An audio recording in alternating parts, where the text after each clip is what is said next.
Good afternoon. My name is Dan Haley, editor and publisher of Growing Community Media and Wednesday Journal in Oak Park and River Forest. We are here today with Vicki Scaman, the incoming village president of Oak Park, and I appreciate your time in spending it with us today. Thank you for having me. It's a pleasure to be here. So we're recording this on Wednesday, April 28th. A week from now, a little less than a week from now, you'll be village president. You spent a good part of a year thinking about this, campaigning for this. You're about 3 weeks out from the election. What feels different now that it is a real thing?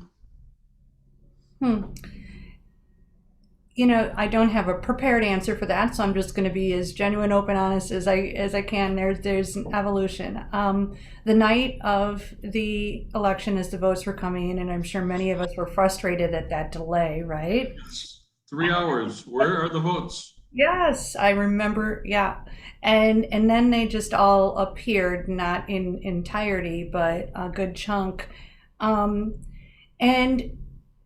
in trying to compare it to 2017 when I won as village clerk, there was this, oh my goodness, this is real. I am, the village clerk. Now, you would think that there would have been that same thing with the village president role, but it felt a little bit more like a slide over. I mean, I go to Village Hall every day, right?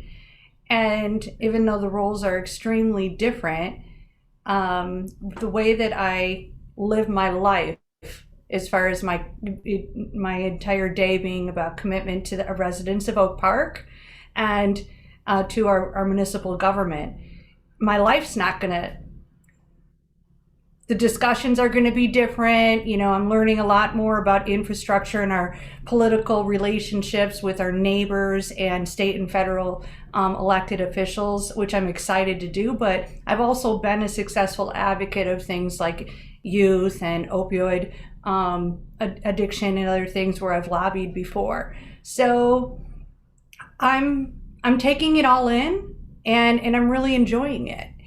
I am feel affirmed every day that this was a good move. I can't imagine walking in if you didn't know the people, the departments, the players, the neighbors. It would feel like you were drinking from a fire hose. And so I'm very optimistic, and it's really, now, the sense of pride when I drive around Oak Park, though, if it was possible, there maybe is even that much more, a sense of pride, and all that our village has accomplished, for many, many years, and our reputation, good, bad, everything about it. I love Oak Park. So who are you getting affirmations from? Well, that's really myself. I mean, women, I don't believe that this is a statistical quote, but it's one that I just relate to. I probably read in some magazine at some point.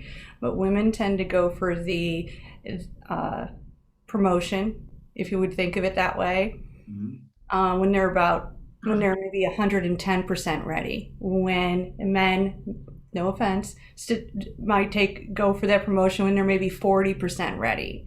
So we're still questioning ourselves as women. Yes, right. But I mean, I'm just saying we still question ourselves when, and I think that's something okay for me to admit out loud. I ran because I wanted to serve our community. So I want to do the best job that I can. So being as prepared and being so every day realizing, no, I got this is really great. So you mentioned, and I wasn't clear about this, through most of the year you have been at Village Hall most days? Well, no, I'm working remotely on Thursdays and Fridays, but I'm logging into a village computer. I'm still connecting with village staff. I'm still a employee of the people. Mhm. Uh, So I'm curious though, in terms of, and it could happen on Zoom, it could happen um, over on Madison. Um, there's never been a village clerk who has been elected president. Um, there's never been, well, I don't know. I mean, I guess there have been people who've been on commissions and things, mhm. but there's certainly never been a person as intimate with the day-to-day of Village Hall becoming president. And I'm just wondering how your colleagues on the staff there have responded to you, knowing that knowing you, I mean, as they do, but then also knowing you're going to have this wider role.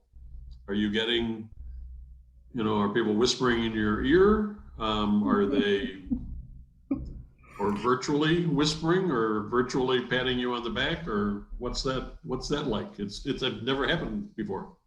I like the way you say that. Not everybody might wonder why you might say whisper in my ear. Because, there's, as an elected official with the village clerk role that's like this hybrid, one of my successes has been to figure out at navigating being accountable to constituents without undermining staff. And that takes a little bit more, self-awareness, political savvy, than, you is automatically thought of, there's, and so, yes, I think hopefully you can tell from the smile, there's been a whisper of that affirmation as well, but one where I would never go put those folks in the middle. And so then the next challenge for me is, going into Village Hall as village president and meeting with the village manager and moving forward agenda items that are priorities of this new village board. I'm going to have to remember that skill and remember that I'm never going to want to put staff in the other members of village staff that work there that now I have a relationship with. But I can bring to the village board table, though, that understanding of how a village board operates and communicates and is outwardly to the public, how that affects the people that work at Village Hall, and for the good and the bad, how long it can take to prepare agendas, that sense that I think will help me be a better leader, because I'll be able to educate the trustees so that they are, understanding of all that goes into the work of municipal government in a way that maybe isn't as communicated to elected officials regularly, but can just help you be more, what's the word that I'm looking for here? Reasonable. Reasonable is good. So you'll still have those agendas out by Thursday at 5? Yes. Okay. Or someone will. Not you personally. 5 was always iffy, right? Sometime Thursday. Yeah. Yeah. Yeah. So next Monday, you're going to be, is the handover meeting between the old board and the new board. And I heard this morning from Stacy Sheridan, our reporter, that this is going to happen at the Public Works Building. Yes. Why is that?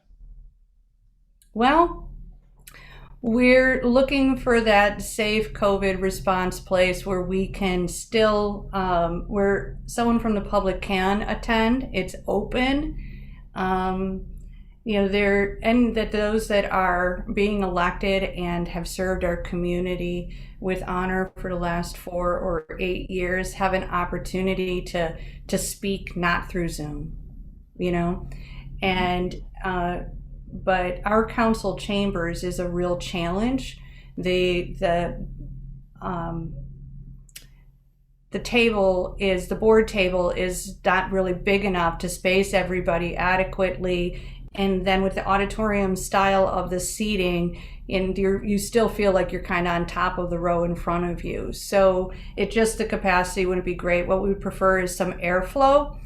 And so we looked at some different buildings in the village manager and the health director that where you could have some open airflow, open up the doors, and every place there was one challenge or another. And then looking at public works, we're going to open up the garage doors. You'll have some airflow. There will still be limited capacity.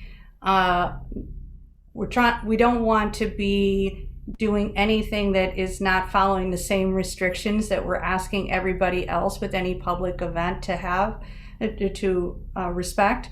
So it's going to be different. It's going to be different, but it checks. We'll be in person. We'll be able to honor those speeches and, in person say thank you.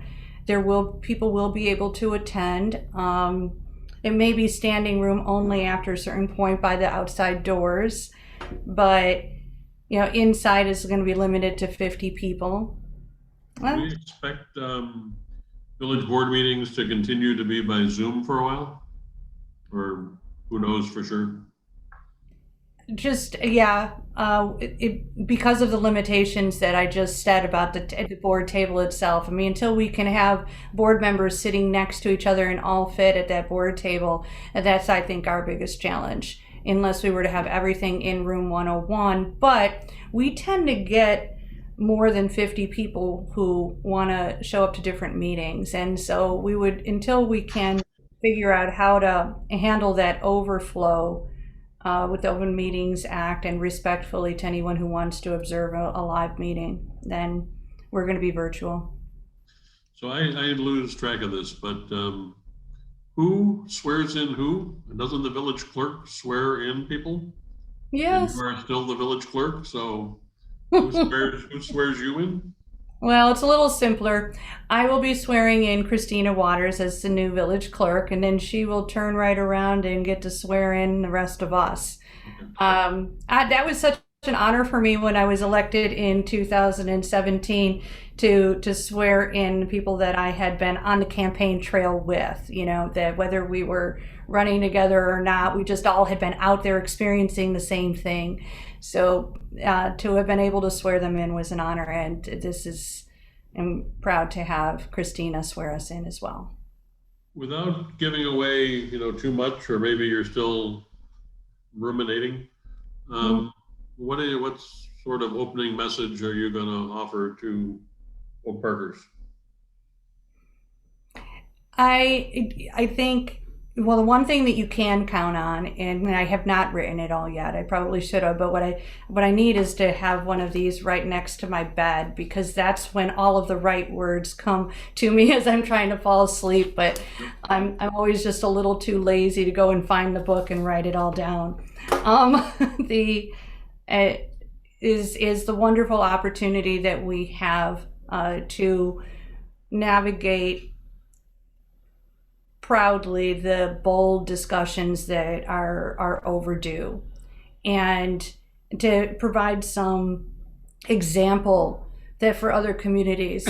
Another thing I've said is that I've never been a person who likes how Oak Park can sometimes go into other communities and tell them how to be, but I've always been extremely well aware that when Oak Park messes up, we do mess up for more than just Oak Park.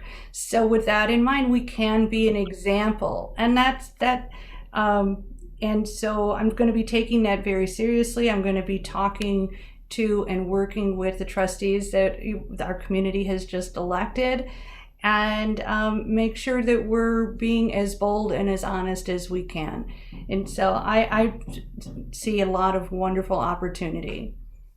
My speech will hopefully be highlighting that, as well as acknowledging that we have 4 women who will be on the board. Yeah, so you had Susan and Arthi and Lucia and myself. So the men will be a minority.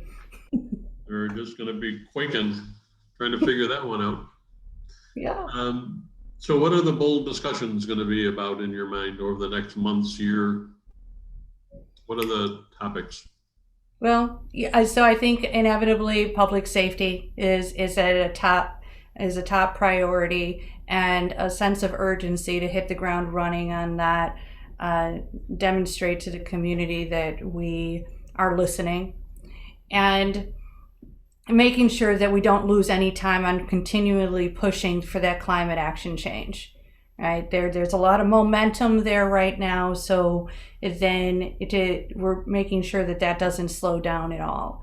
And There are multiple people on your board for whom sustainability is really top of the list. yes, yes. And so that's another place where we can be a wonderful example, and then using the relationships across our borders then to make sure we maximize opportunity there. And then just there's this overarching need to really improve communication style, and that is about improving trust in government. And who are you talking about communicating with? Between the trustees, between our very first meeting after I'm sworn in is going to be the protocol meeting, which is typical. But we're wanting to make sure that we walk away from that protocol meeting where everybody really knows how they're going to communicate what they wish to accomplish over the next 2 to 4 years, between the relationship between myself and trustees, myself and the village manager, how you move things forward on an agenda, and just that foundation, that strong foundation of communication between to be an effective board. But then also, I've been having a lot of conversations with our village manager about bending more than what we think is necessary for municipal government on transparency and communication style with our other elected governmental bodies and on partner agencies. We have just been through a very difficult year. We're not out of it yet with COVID-19, and communication is going to continue to be. We're just going to have to bend that much more and do more than what we think is adequate. Transparency, you mentioned specifically with other governing bodies. You were an advocate as clerk in terms of freedom of information. So the transparency needs to be raised in 360 degrees. Yeah, right. Yeah, it's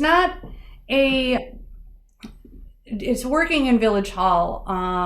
There's nothing that is being hidden, okay? And part of when I was saying earlier that because I have that experience, I can help the trustees understand what is a reasonable timeline for progress. So there's a respect that needs to go both ways in order for us to be more efficient and effective. There has been, and I've been around forever. I've seen this, multiple different times. There gets to be this tension between board members and staff.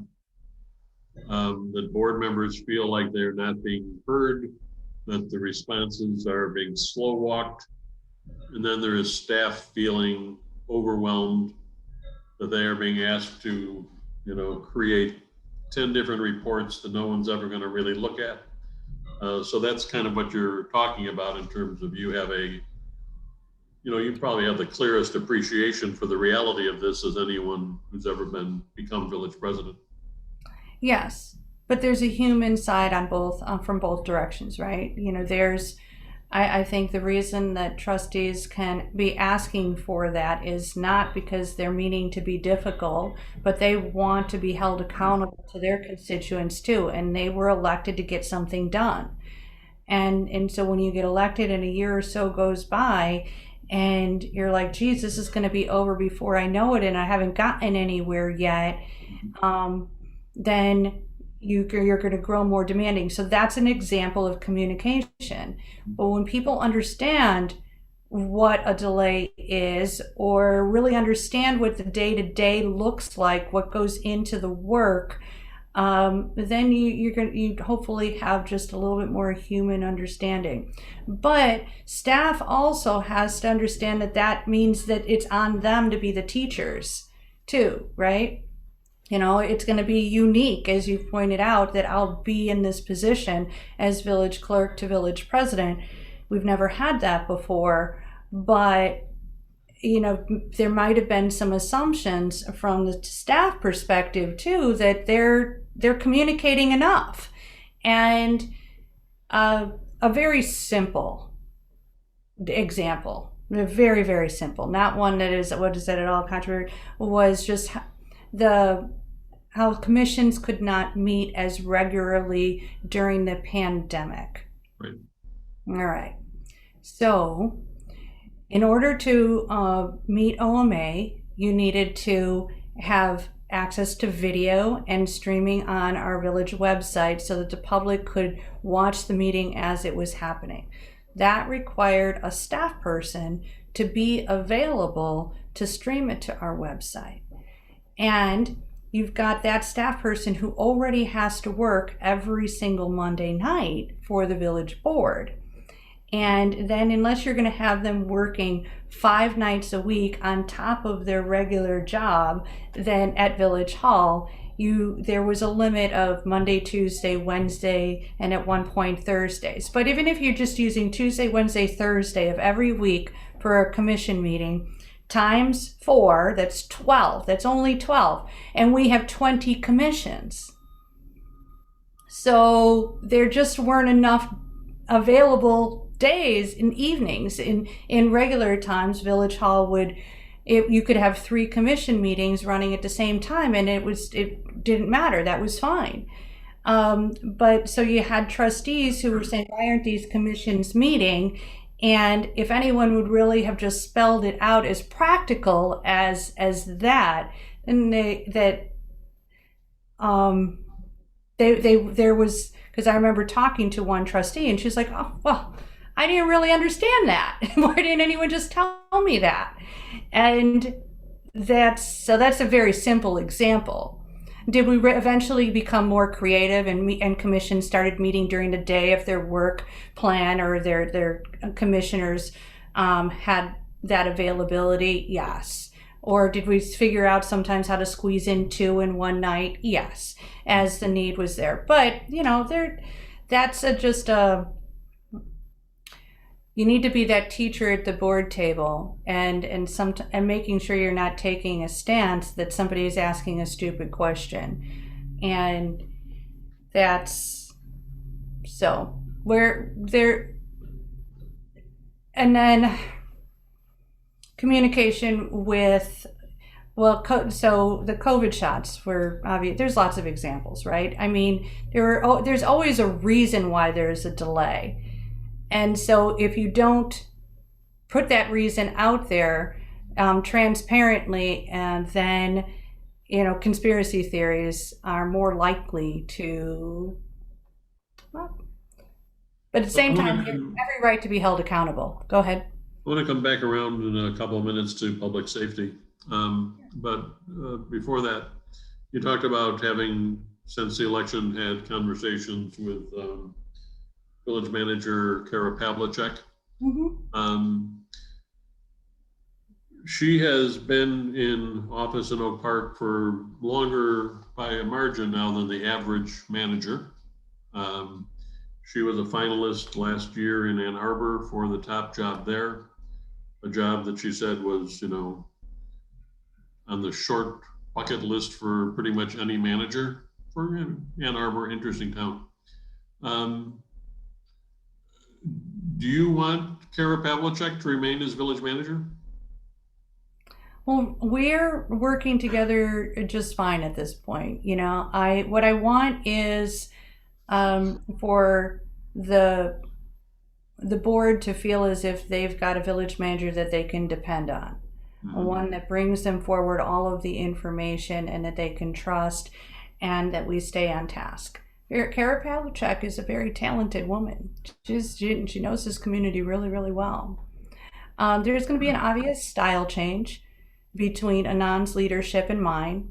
And I think that it's also been kind of a call of the community uh, for more transparency and communication and healthy civic engagement. And so that is going to require a bit of a pivot. One, a village manager has the tough job every 2 years of learning what it is that's going to make that board happy. And And so, for the last 2 years, that was a board that didn't really want to be happy, didn't really have the capacity for happiness. mm-hmm. Um, Okay. Yeah. so that's why your first meeting is let's talk about how we respectfully talk to each other and lower the vibrating. Right. Well, it's all about making sure that the trustees have what they need to be successful. As a teacher, a person who was a teacher, if your whole class fails, then you need to look in the mirror. And so so my communication to our village manager has been that I consider it my job and hers to make sure that our village board is successful. Once you're in office, you're going to hang around Village Hall, or I mean, there is an office space there for the village president, and you're going to sit in there. It's right next to the manager's office, right? Right. Yes. Are you going to sit there every day, or not so much? I feel at the beginning I have some reading materials and some just getting settled in. But I may very well go in there and just shut the door because I also, and I have not been a big fan of working remotely on Thursdays and Fridays. I'm a lucky person like many of us that I have a nice space that I was able to make. But yes, my dog wants to jump into my lap from time to time. And, my daughter will be in the next room and think I can drop everything to drive her somewhere or whatever the case may be. I also live 3 doors from the American House construction, so that's had its moments. That's the senior place on Madison. That's correct. Yes. Yeah. Yeah. So the big crane floats above my house. So I may go That's there. a hell of a crane. Yes, that's what I mean, I asked Anon about this when I interviewed him last week, and he said, "Man, there's a crane on Madison. Whoever would have thought?"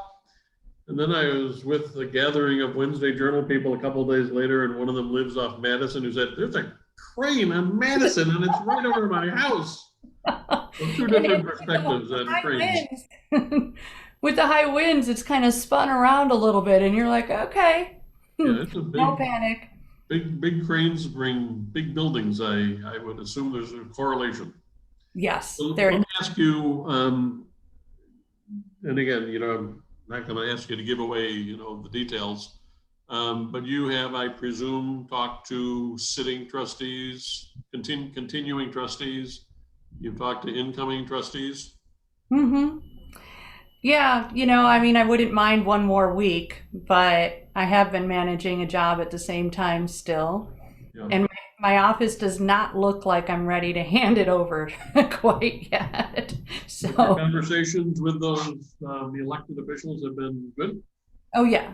Yes, they've been very good. And so that is really I'm going to be proud to work with the people that I'll be sitting at. Each person in my mind, they're representing a different mindset in Oak Park, and so what an opportunity if we can get that group to be moving forward on things like what does public safety look like for the future, and climate action change, and responding from COVID-19.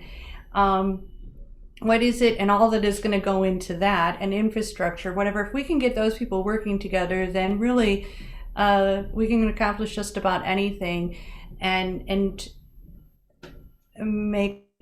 be all very, very proud of that success. So, and with female leadership.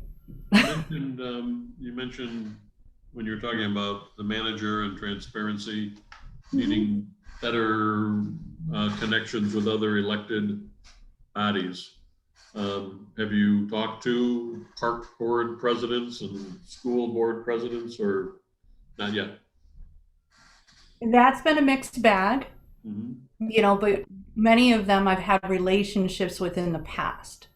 And so even if I had there over the last, say, 9 months or a year, or in with different projects in the past, those discussions have begun, and what benefit we have there. I mean, with racial equity, uh, I'd love to take our entire community through a just all starting from the same place of truth, right?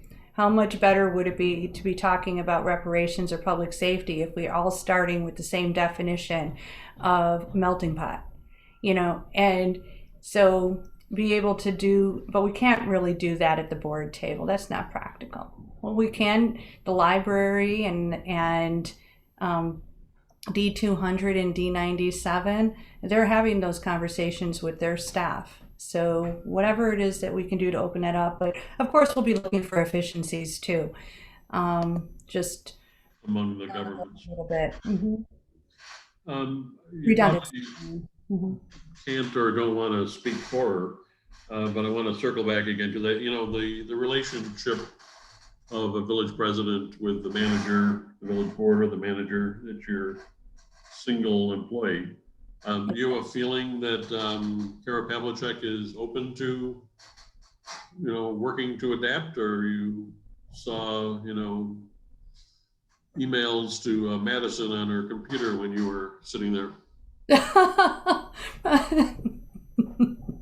Well, I now certainly if she were, to decide to go for something like Ann Arbor, Michigan, Anand mentioned that he knew she was going for that. You would never want to hold somebody back from reaching their own goals. Sure. I can't spend the time. She's a professional, and as long as I am with integrity, communicating clearly what my expectations are, which I have been, Mm-hmm.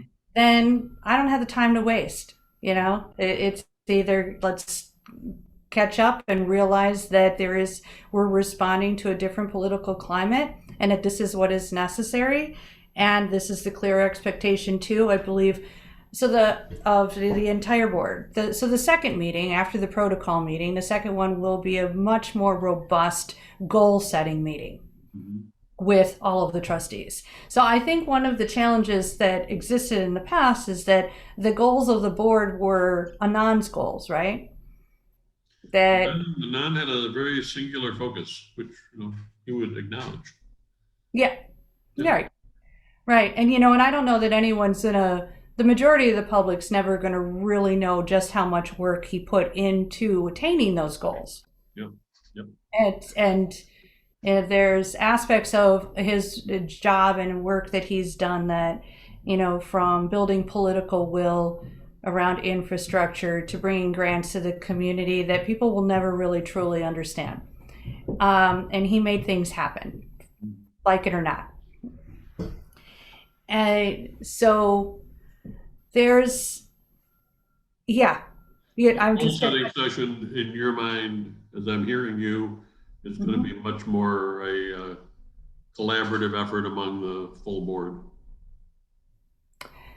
The goal setting for our community and is going to be a collaborative effort, and then making sure that those trustees know the timeline, know the expectations, and that they're all agreed upon so that there's accountability and less of this panic of, oh my goodness, there's nothing going on, so we need an update tomorrow. That hopefully we can relax and start to trust that the work is being done, and then be a productive board. The part that is still the role of the village president, though, is exactly as I was just describing about Anand. Carol and I need to have a relationship where we can also make things happen for Oak Park. And, there's opportunity with North Avenue, with the Harlem Avenue Bridge that's shared with Forest Park and Oak Park and River Forest that needs repair. The bridge by Possibly the down the by the road, Green Line, Captain Ike. I'm sorry? the Harlem Bridge by the Green Line, you're talking? Yes, Yeah, yes, not the Eisenhower. Yeah. Okay. right. And then, cap the Ike, which is, still something that could take many years beyond our terms. But, the faster we get that going, the building the political will around that, the relationships with our state and federal elected officials, those are things that I do hope to be helpful with. And that's a relationship that the village president and the village manager are going to have to be a team working for. And then I went to my first COG meeting this morning. COG is, for our listeners, our viewers? Council of Governments. So it's the head elected official and the head administrative person from each governmental body, with the D200, D97, Park District, Library Board, Township, and the village. And just gives them an opportunity to, COVID, I presume, and I wasn't part of it, but that communication on making sure the teachers were vaccinated and other staff were vaccinated as quickly as possible, what protocols they had to follow, a clearer communication. But as we planned for, and I don't want to keep repeating these things, but they're really crucial at this time in our history, I believe, the racial equity and the climate change. We all have goals there. We all have commitments to budgeting for those. And so, it's an opportunity then for those initiatives to be as collaborative as possible. In light of what you're saying about transparency and the need to work better among government bodies, what's the justification for those meetings not being open to the press? Well, probably because it also, in all honesty, I don't, ask me that again in a couple of months or a year, perhaps. But it's a sore spot. Oh, is it? Okay. Well, then I'm sure I'll count on you asking me that question again. We'll come back around. Let's talk about public safety. So, okay. And correct me if I've got bad information here. But last fall, September, the village government entered into negotiations on a new contract with police officers for a contract that expired the end of 2020. Not settled yet.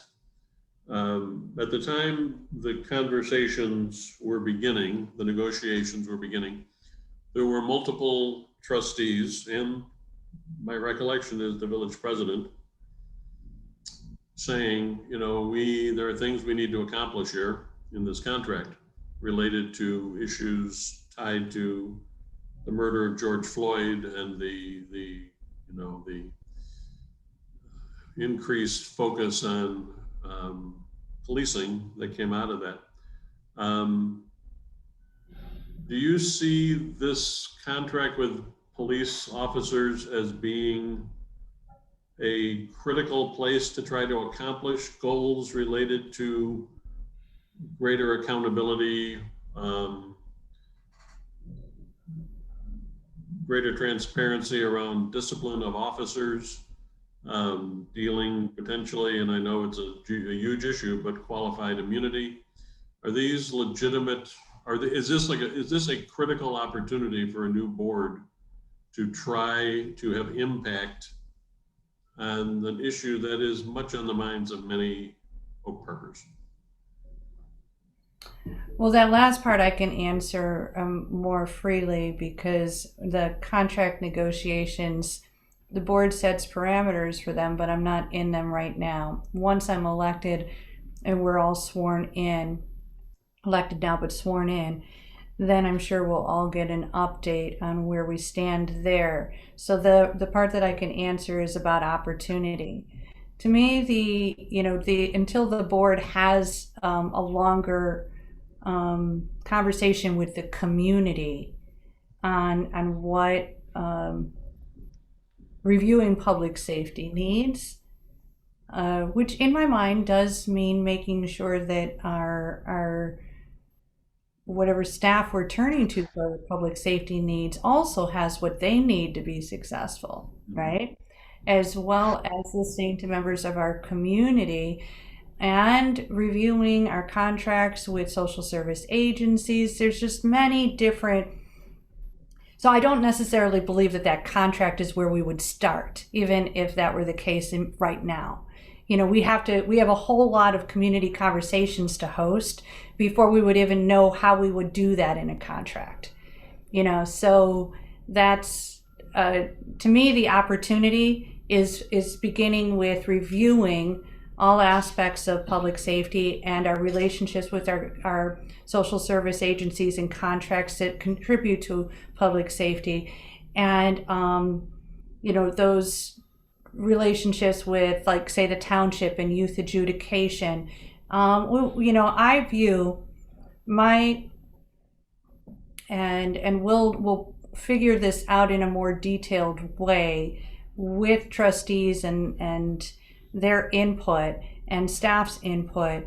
But I'm going to expect a timeline of what reviewing policing looks like, and I'm doing. I'm sorry, please. Yeah. Yes. What it looks like. So I'm not predicting what that end analysis or assessment is going to look like. But I want it to be an educational process for the community as well. And so I'll repeat that I believe it's a tremendous opportunity. There's the contract that we have with Thrive that assists our police officers when they respond to a mental health call. My best guess would be that there's a good population of our community that don't know that contract exists. And they probably don't know that again, my perspective, that the Oak Park Police Department has been pretty much in a leadership role in terms of training officers related to mental health, certainly earlier than a lot of other departments have. Right. Yes. I mean, does that mean that it's perfect and that we have it all figured out? No. I mean, I think that the national call for reviewing of policing is one for every single community across our nation, and that we should always believe that we can do better.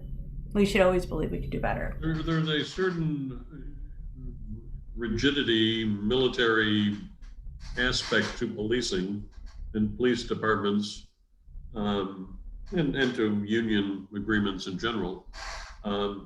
So if you're saying we got to go through a process, should have gone through the process 2 or 3 years ago, but we didn't.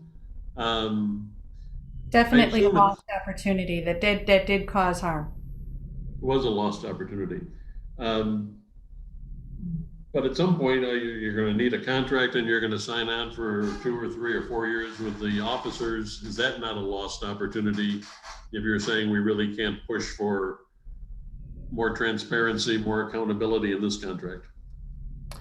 Well, that may be something that is already kind of a standard that is being reviewed. Okay. And I just really couldn't speak to that just yet. So many people would say, that's something the old president would say. There would be a consensus, I think, that the current police chief, Chief Reynolds, is a very articulate,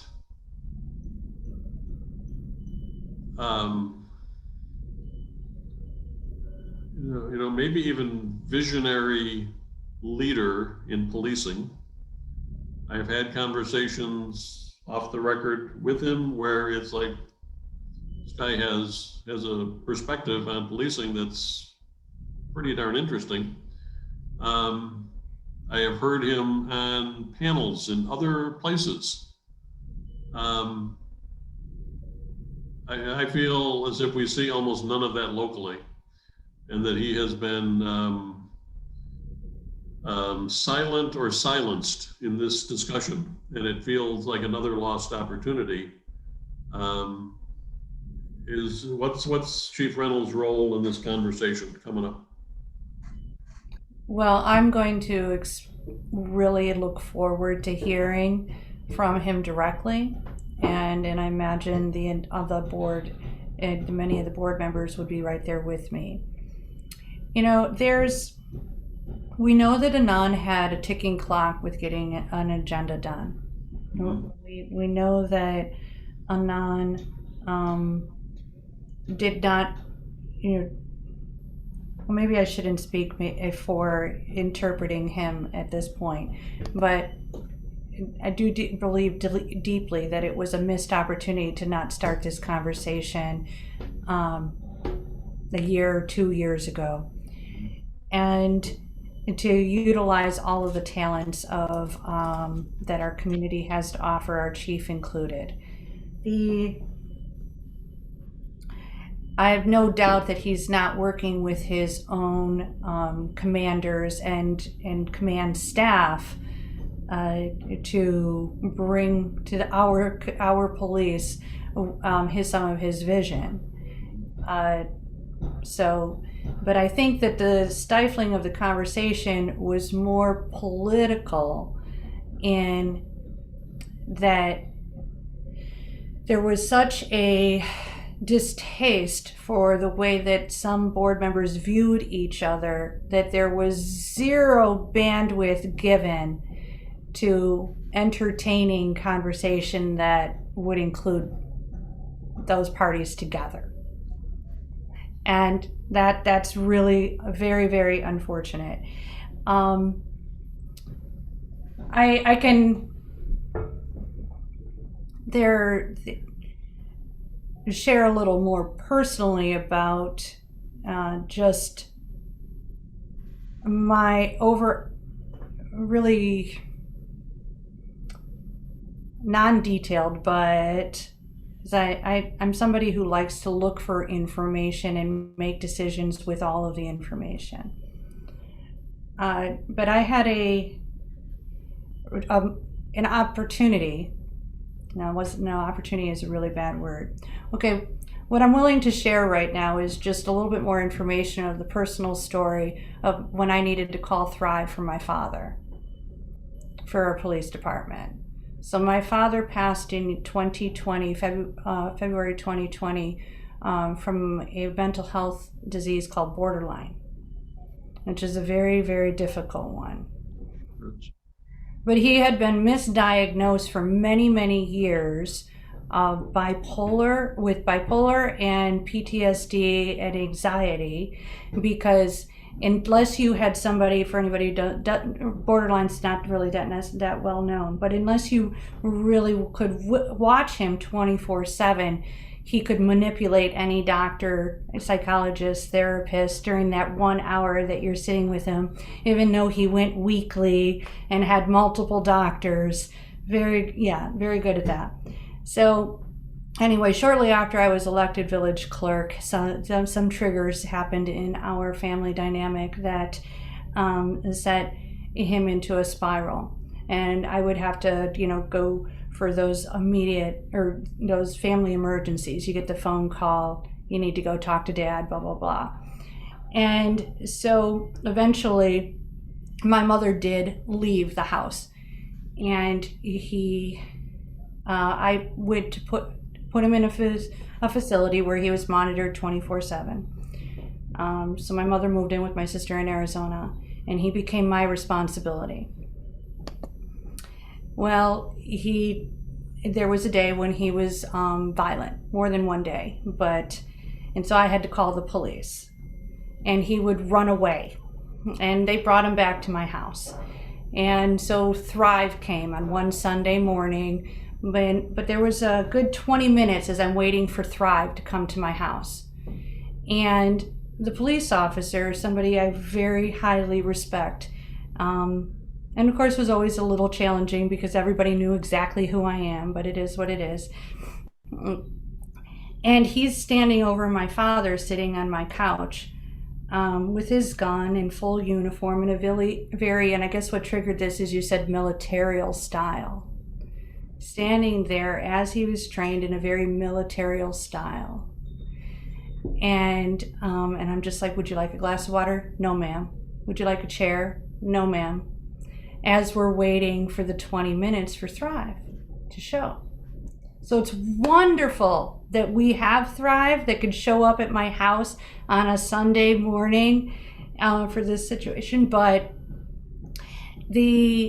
had my father decided that that was a moment where he was going to be aggressive and cornering someone with borderline, that's a very definite possibility. He decided to be a little quirky and humorous that day, but I was very nervous because I knew what the potential was. And then as I reflected on that, later on, I realized that if he were a black man in that situation, maybe not with our police force, okay? I'm not going to go put that on anyone who serves the village of Oak Park right now, but statistically speaking, then that situation could have ended a whole lot worse. And then additionally, I never saw my father again until he was on hospice care and I got the call that he was on hospice. So he never forgave me for calling the police on him. Now realize he was a mentally ill person, but had the entire approach to waiting for Thrive to come been different. It's good of you to talk about that. Sorry.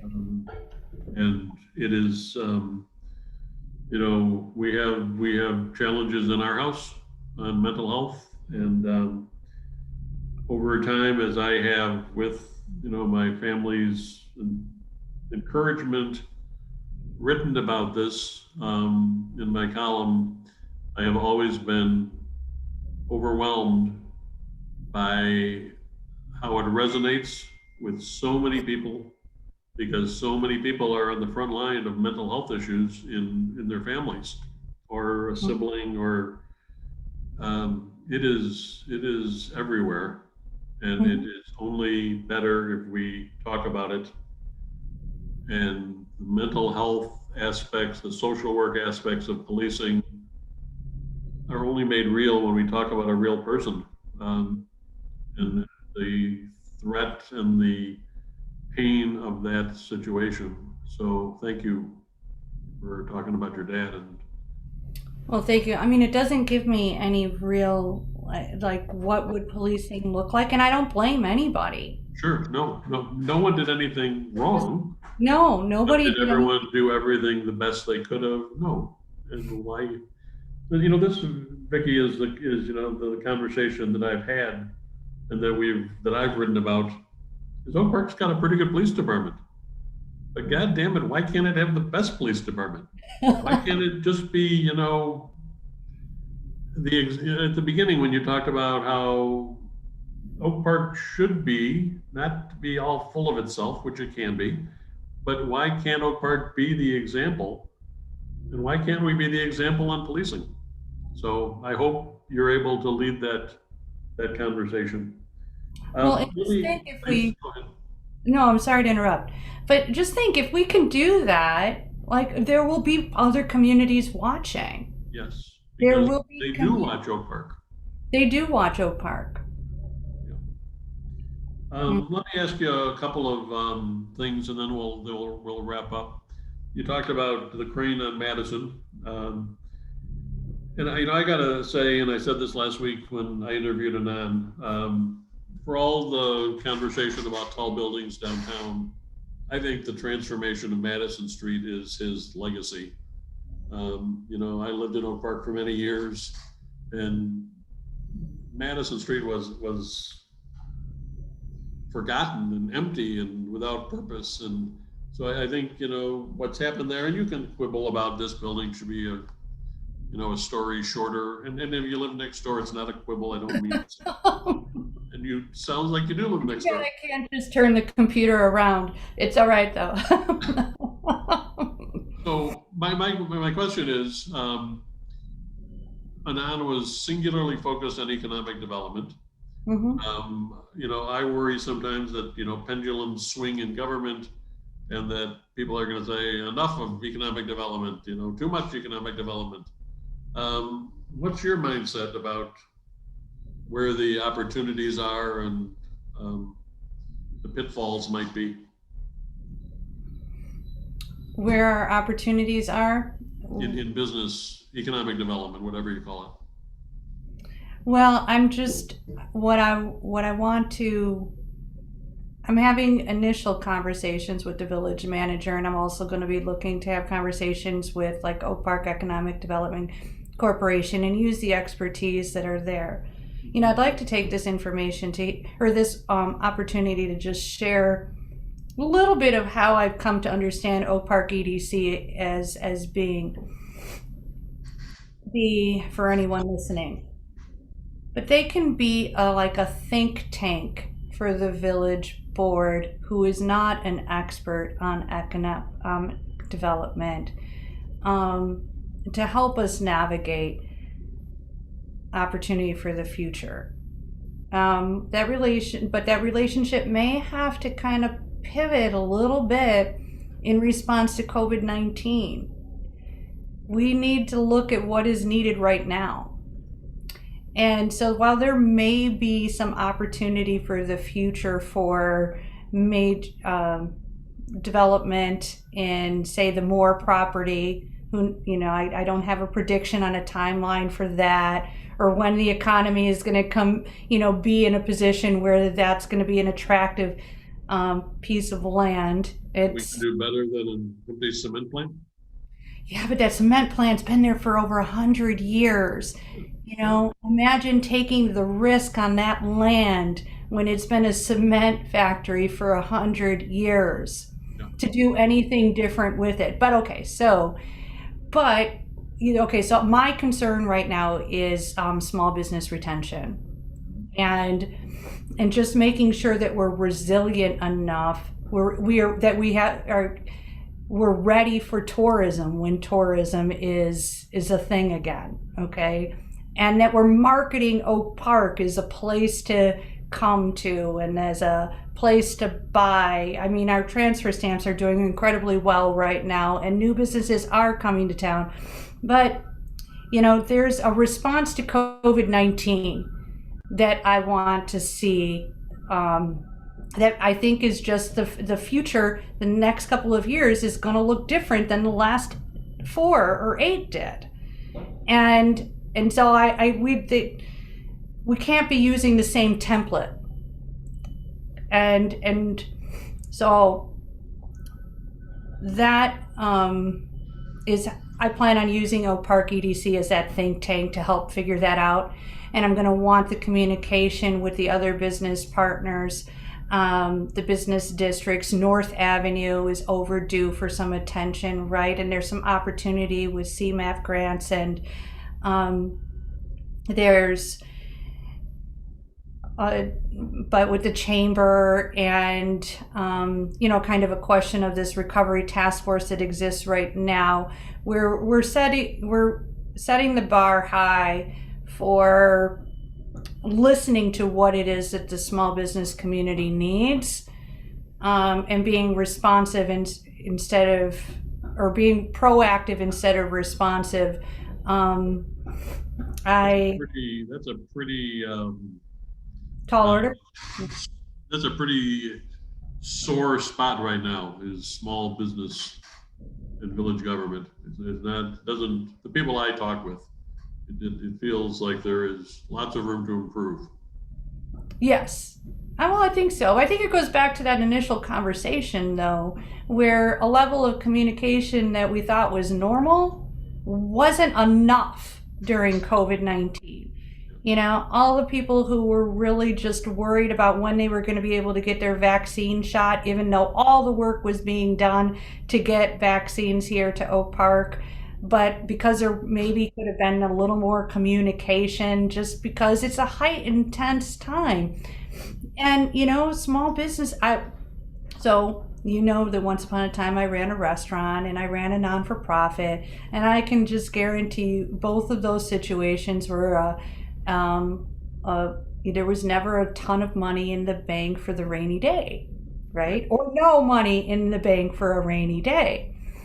And so and you're in survival mode all the time. And then the And disruption is just so vast of the last 15 months.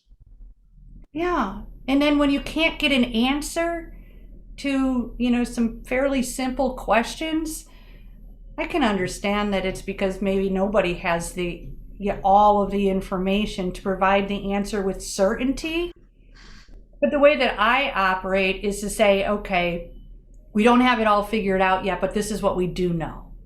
I think government has a tendency to say, we're not going to answer you until we have all of the information. And that window of time in between then becomes more anxiety. And that's, I think, unnecessary. So that's maybe the most accurate explanation of what I mean when I say we have to bend further on what normal communication looks like between government right now. We have just lived through, again, I'll repeat, not over yet, pandemic. Everything needs to be more flexible, more resilient, more accommodating. We need to, you know, we all put the signs in our window, we'll get through this together. Well, we need to live that. Okay, we need to live that. There's a big check coming from Washington from the American Recovery Act. Does some of that money potentially go into small business? Well, I think potentially yes. I mean, I don't want to make decisions by myself there, but you know, I am looking for expert advice in these areas, all right? So anything that I say right now, it's like I'm looking for the expert advice. I'm not married to what is something going to look like. But, you know, perhaps we've invested in marketing. Is that bringing us our biggest bang for the buck? Is that making any real impact for the brick and mortar store or the technology person who's on the second floor? So we need to have outcome-based decisions where we're listening to what the community needs are. So I'm curious about helping people review their business plans, what government can do to do that, to help with that.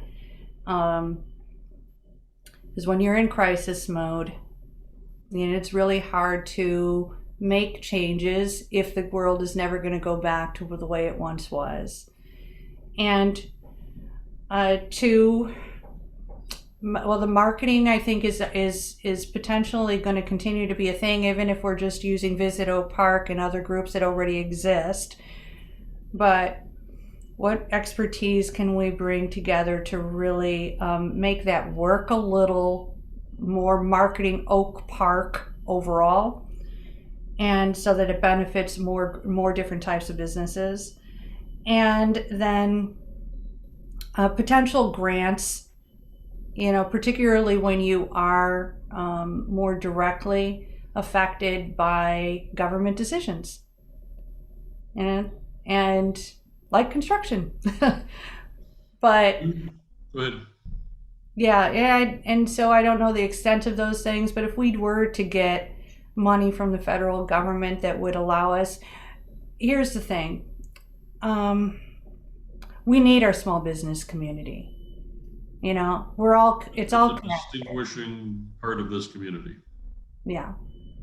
It's all connected. Returning our revenue base is connected to the small business community. All of us returning to some level of normalcy. Also, our small business communities are going to be a big part of that. You ever been to Roosevelt Road between Ridgeland and Austin? Yes. I frequent the hot dog stand Pete's on occasion. Okay, pizza's good. Yeah.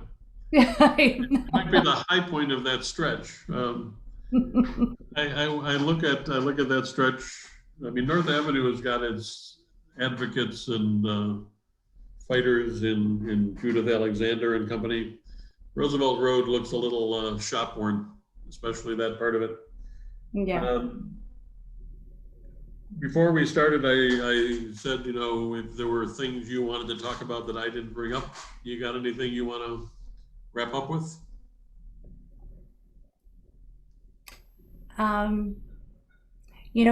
I didn't finish a thought with your very first question about that trend, that how does it feel to be our village president?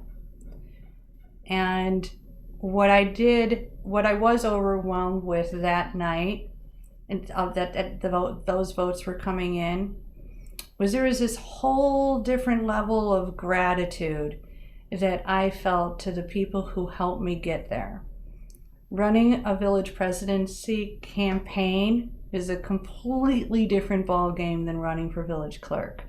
Village clerk, I raised less than $5,000. I did basically everything myself, and I was able to go door to door and knock on and talk to people. This was a campaign that really required a lot of volunteerism and a lot of people sharing talents with me and believing in me. So that's what I felt that night, was just like, wow, the people that helped me win this campaign really truly believed in me.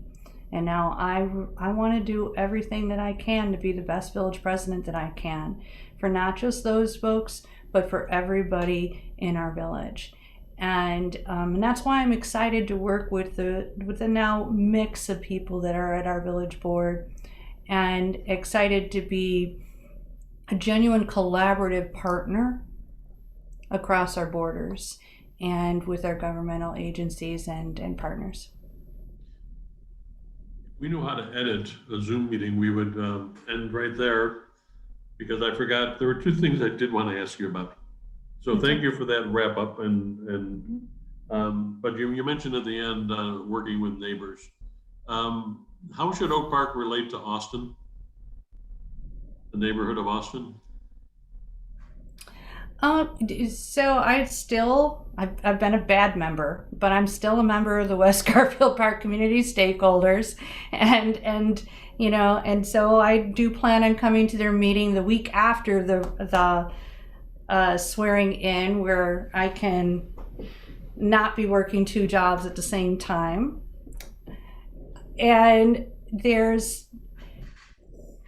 so I think the relationships in that spirit of not telling our neighbors how to be is in being a good neighbor, and knowing that when we do things, whether it be development or bring businesses to our community, that we can be conscious of how we're either empowering those neighboring communities or we're adding additional hurdles potentially unintentionally or selfishly.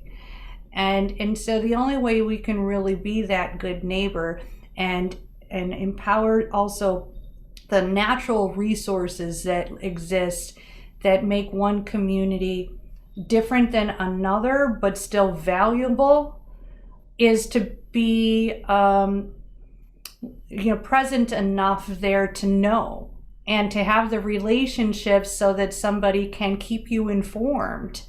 That cultural relevance, that competency, and so and then I think that can benefit us into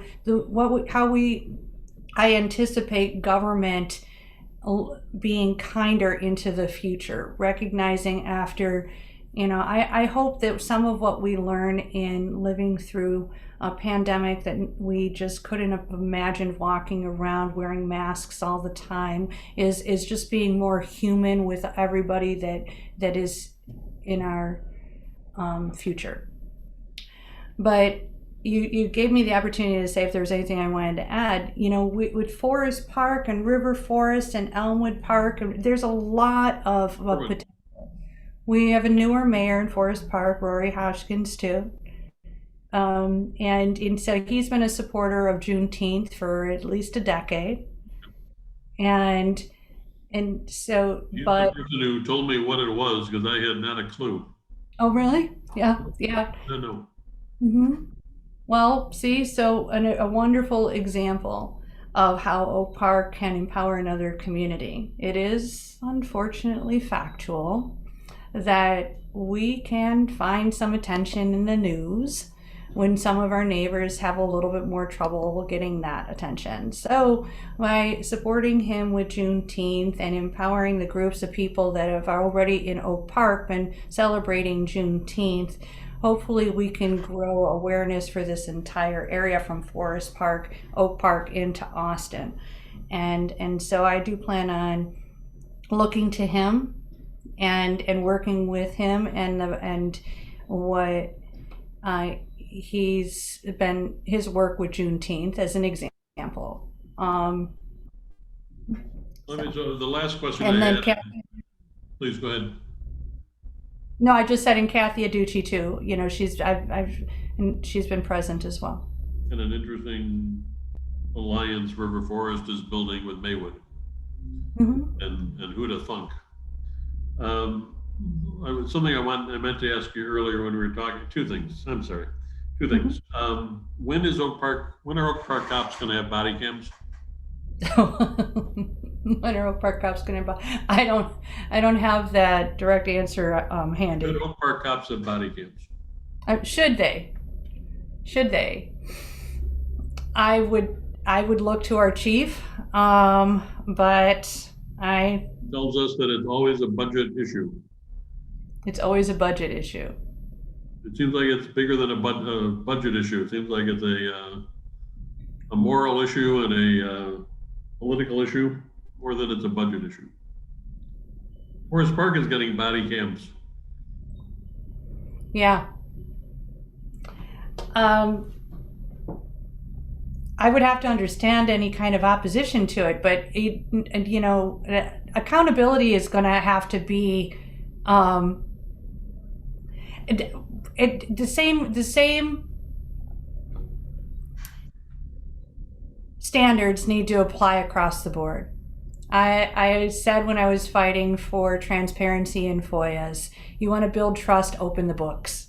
Just open the books. There's, and so I guess that's where my personal, gut response is to your line of questioning right now is, let's be as transparent and as accountable as possible. Let's look for opportunity to be better and to learn from our mistakes rather than, point a finger and be blaming when we don't need to. So this is the last question. And you made a passing reference to it early in our conversation. As you think about this broad conversation about public safety and equity, is reparations a topic that is going to be explored? It is going to be a topic that comes to the village board. I do kind of wish it could be after I could suddenly make everybody in Oak Park on the same page with our nation's history on an educational level. It really just brings forefront to mind the harm that has been done in our education system, that we all learned different things as we were growing up. If we all understood that same litmus test of what does a melting pot really mean, then we might be more successful in having that dialogue. But the answer to the question is yes, it's inevitably going to be coming up, and I'm going to hope to use it as a tool for that education process to begin. I I do also secretly hope that the federal government gets their act together and does something as well. But I know in advocacy work that I've done in the past that sometimes states have to push the federal government to move, and then the first step to getting a state to step up is for larger communities within that state to step forward. So that's just strategic. So the argument that the obligation should be on the federal government, I understand where that's coming from, but then there's a way that there are steps that lead to making that happen. Our federal government is very obviously not going to do that without pushing, unless that's going to be something that this new administration, proves otherwise. I said to multiple people, and sometimes they nod, sometimes they smile, sometimes they look at me like, what the hell are you talking about? I've said that at some level, you are the Joe Biden of Oak Park, that it is a different spirit and, listening, but not, being walked over. So thank you for your time, and all the best to you as you go forward in this new role. I appreciate that. I've heard the Joe Biden thing. I don't take any offense by it whatsoever. Good. I'm proud to serve. So thank you for having me today. Thank you, Vicki. Take care. Bye-bye. I know.